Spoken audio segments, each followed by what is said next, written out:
হরসুন্দরবাবু একটু নাদুস নুদুস, ধীর স্থির, শান্ত প্রকৃতির মানুষ। তিনি কোঁচা দুলিয়ে ধুতি পরেন, ফুলহাতা জামার গলা অবধি বোতাম আঁটেন, কখনো হাতা গোটান না। শীত গ্রীষ্ম সব সময়ে তিনি হাঁটু অবধি মোজা আর পামশু পরেন। তার বেশ মোটা একজোড়া গোঁফ আছে, চুলে পরিপাটি সিথি।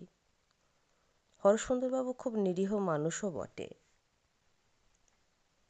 সেদিন মাসের ১লা তারিখ। হরসুন্দরবাবু সেদিন বেতন পেয়েছেন। সন্ধেবেলা বাড়ি ফিরছেন। যে গলিটায় তিনি থাকেন সেটা বেশ অন্ধকার, পাড়াটাও ভালো নয়। হরসুন্দরবাবু গলিতে ঢুকে কয়েক পা এগোতেই ৩টে ছোকরা তাকে ঘিরে ফেলল।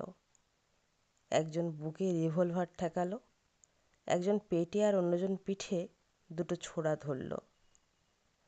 রিভলভারওয়ালা বললেন, চেঁচাবেন না, যা আছে দিয়ে দিন। হরসুন্দরবাবু খুবই ভয় পেলেন। ভয়ে তার গলা কাঁপতে লাগল। বললেন,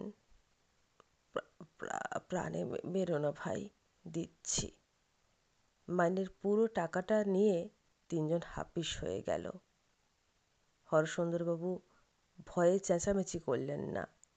যদি তারা ফিরে আসে। বাড়িতে ফিরেও কারো কাছে ঘটনাটা প্রকাশ করলেন না। ভাবলেন, এ মাসটা ধার কর্জ করে চালিয়ে নিলেই হবে।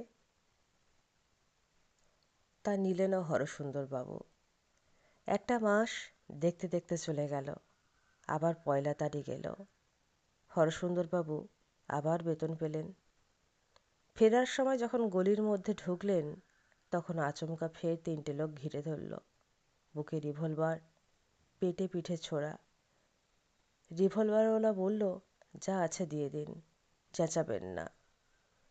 হরসুন্দরবাবু ভয়ে কাঁপতে কাঁপতে ফের বললেন, প্রাণে প্রাণে মেরো না ভাই, দিচ্ছি। হরসুন্দরবাবু এবারও বাড়ি ফিরে কাউকে কিছু বললেন না। ভাবলেন, এ মাসটাও কোনো রকম চালিয়ে নেবেন।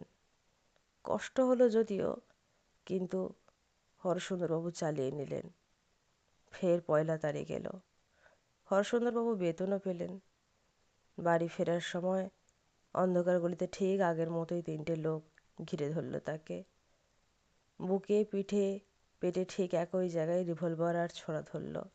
একই কথা বলল এবং বেতনের টাকাটা নিয়ে হাওয়া হলো।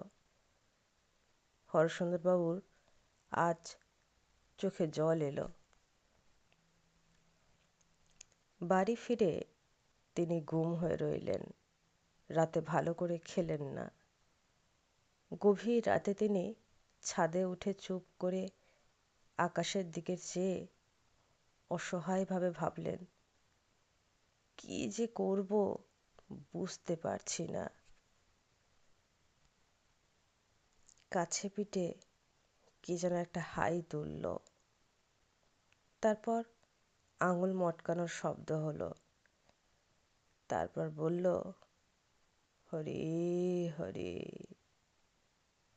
হরসুন্দরবাবু চারদিকটা চেয়ে দেখলেন।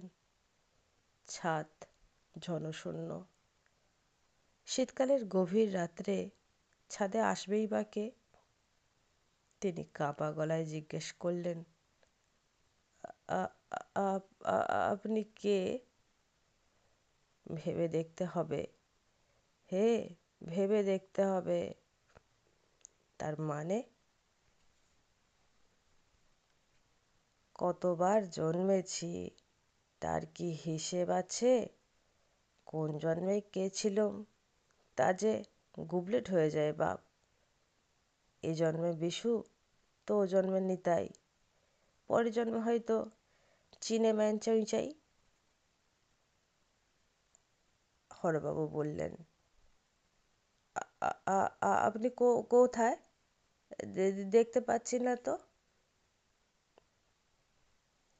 এতক্ষণ আপনারা শুনছিলেন লেখক শীর্ষেন্দু মুখোপাধ্যায়ের কলমে শিবেনবাবু ভালো আছেন তো? গল্পটি ভালো লেগে থাকলে চ্যানেলটি সাবস্ক্রাইব করে পাশে থাকা বেল আইকনটি প্রেস করে দেবেন। ভালো থাকবেন, সুস্থ থাকবেন। নমস্কার।